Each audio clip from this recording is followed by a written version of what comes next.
How the G7 leaders meeting went and how Ukraine continued to hold back the enemy, that's in our episode. Let's unpack the details and put you in focus on these hot events. This is UATV. Be sure to follow us on YouTube and socials for the latest news and unique stories. Putin deliberately ordered a massive strike on Kyiv during the G7 summit to make world leaders look weak. This was stated by the Ukrainian foreign minister. In this way, the Kremlin dictator first of all demonstrates disrespect for peace efforts on the part of the USA.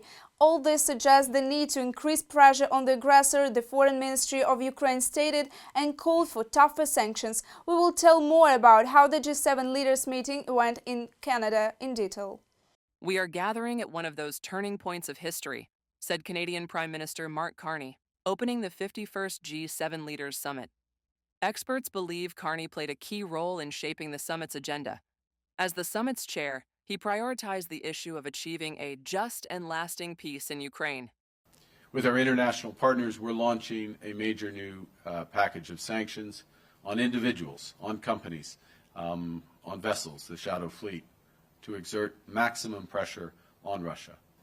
We're also sending over $2 billion in funding for drones, ammunition, armored vehicles to help Ukrainians defend their territory, as well as a $2.3 billion loan to help rebuild the infrastructure in that country. European leaders, including the French president and German chancellor, stressed the need for G7 countries to intensify pressure on Moscow to achieve a ceasefire in Ukraine. Emmanuel Macron met personally with President Volodymyr Zelensky on the sidelines of the summit, expressing solidarity with Ukrainians following Russia's massive strikes on peaceful Ukrainian cities.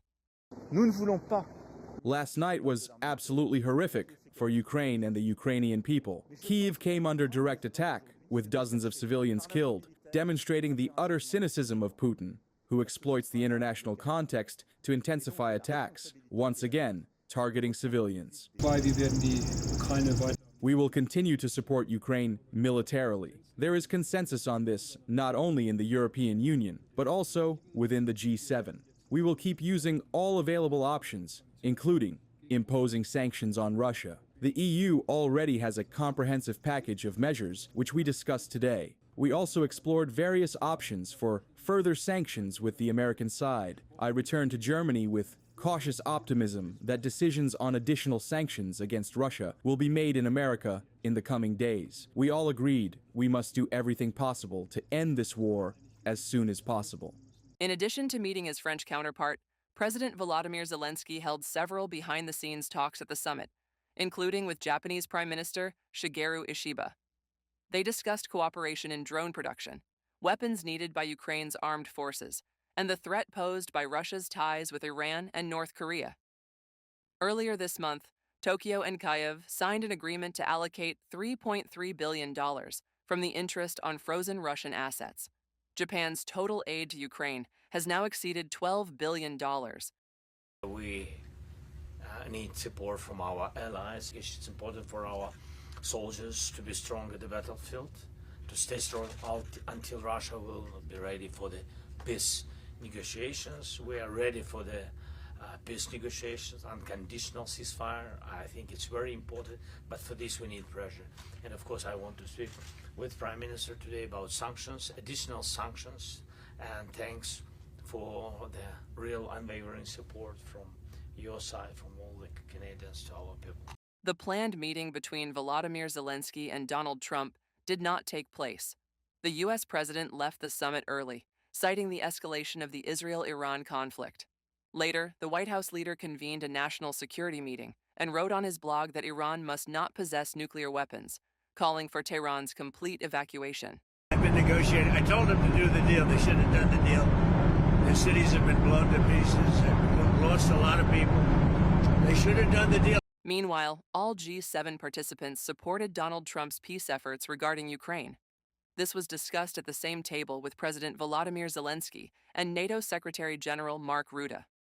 G7 leaders expressed support for President Trump's efforts to achieve a just and lasting peace in Ukraine. They acknowledged that Ukraine has committed to an unconditional ceasefire and agreed that Russia must do the same. G7 leaders are resolute in exploring all options to maximize pressure on Russia, including financial sanctions. Volodymyr Zelensky, president of Ukraine, on Telegram. In addition to Russia's war against Ukraine and the Middle East conflict, G7 leaders and invited guests discussed energy security, artificial intelligence development, critical mineral supply chains, and global economic stability. Next year's G7 Leaders Summit will be hosted by the French city of Évian-les-Bains from June 14th to 16th, as announced by President Emmanuel Macron on his X page. Reported by Larissa Petruc, UATV News. Ukraine's defense forces continue to hold back the enemy on the Vovchansk front. Amongst the defenders serve the soldiers of the 57th Separate Motorized Infantry Brigade. For over a year, they have been defending the north parts of Kharkiv Oblast. Our report tells the story of their resilience, courage, and determination. These are the tanks of the 57th Separate Motorized Infantry Brigade, named after Kostya Gordienko. They crushed the enemy in Bakhmut and Lysychansk, helped liberate Kherson region, and defended Kupiansk in the Kharkiv region. For over a year now, their armor has been holding the line and effectively destroying enemy forces along the Vovchansk front. Despite relentless shelling from various types of Russian weaponry, which have nearly leveled Vovchansk, the enemy has not managed to capture the city. Their renewed offensive on Kharkiv region in May 2024 collapsed. All assaults were repelled by Ukrainian defenders. Commander of the 57th Brigade says, currently the enemy is attempting to attack in small groups on the Vovchansk axis, but their efforts are unsuccessful. As of today, thank God, we're holding the defense firmly. Collective firepower is working excellently. Intelligence is top-notch. And all the honor and respect goes to our infantry. It's an incredible thing when infantry is operating with assault rifles. The enemy has no chance. That's probably why we've held the city of Vovchansk for over a year. As far as I know, it's the largest city in Ukraine where urban combat has continued for so long.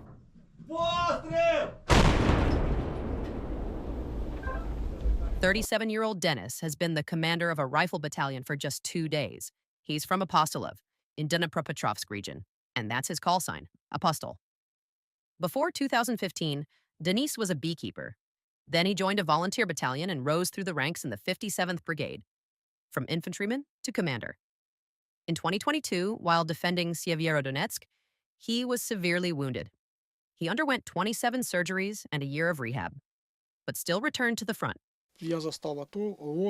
I've seen the ATO, JFO, and the full-scale war across many sectors of the front. Wherever the 57th Brigade shows strength, we set the example. The more of them we put in the ground, the better our harvests on that land. Everyone here knows, behind each of us are our homes. Many have their homes under occupation. Everyone has families, and everyone has their own motivation.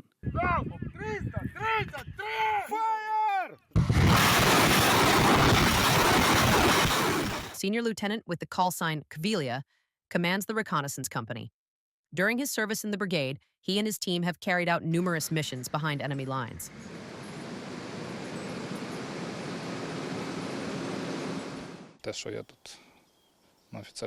Since becoming an officer here, I went from platoon commander to company commander.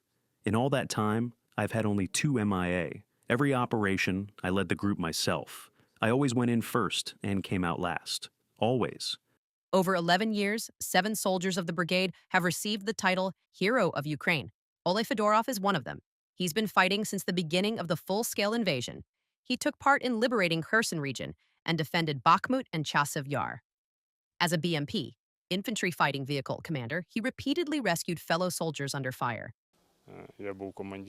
I was the commander of a YPR 765 vehicle. Crews would change, drivers, gunners. Some couldn't handle it, some were wounded. But I stayed. I kept driving. We evacuated the wounded, delivered infantry, and took part in assaults. Just for Chasiv Yar, I was in 6 assaults because we had 2 assaults every month. According to Brigade Commander Yevhen Solodayev, over 11 years, the soldiers, NCOs, and officers have risked their lives daily, demonstrating bravery and resilience. Our motto on the patch is "Born in Battle." That says it all. Endurance, grit. If you look at the brigade's combat history, not once have we been assigned to a quiet sector or where there was no combat. Wherever we were deployed, the enemy's plans would collapse. We took the initiative, stopped their advances, and inflicted maximum losses across every front. To your positions. Full volley, target acquired, fire.